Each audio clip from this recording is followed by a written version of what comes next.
The role of personality really can't be overstated when it comes to screen trading.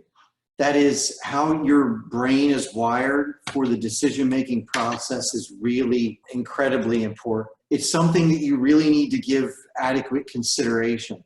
So having worked with hundreds, maybe even several thousand people, but personally with hundreds of them, I'm always amazed at how easy this game can be and pattern recognition can be for some people, and it's also just as difficult for others. And so I think it's one of the issues with the trading education industry, why it's such a failure, is that no one addresses this. And you generally have these one-size-fits-all solutions that simply don't work. And they don't work because it doesn't take into account your perceptions, your belief systems, what you're seeing when you're processing this information. It's hugely, hugely important.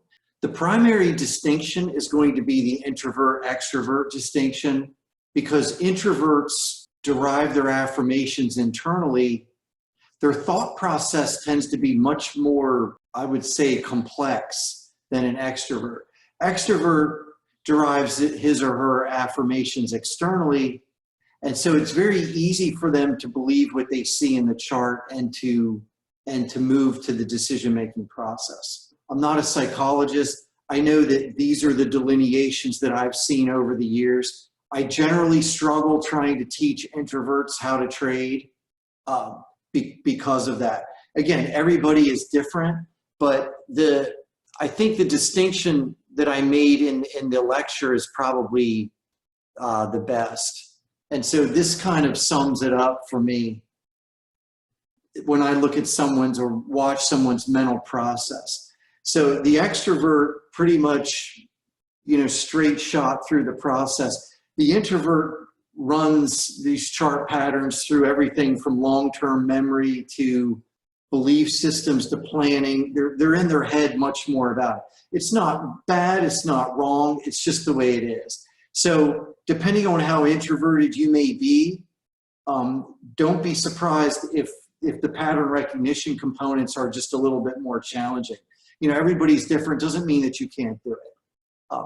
The next distinction would be, is generally the sensor intuitive, thinker feeler, and judger perceivers. So feelers and perceivers tend to be very less decisive, perceivers less structurally oriented.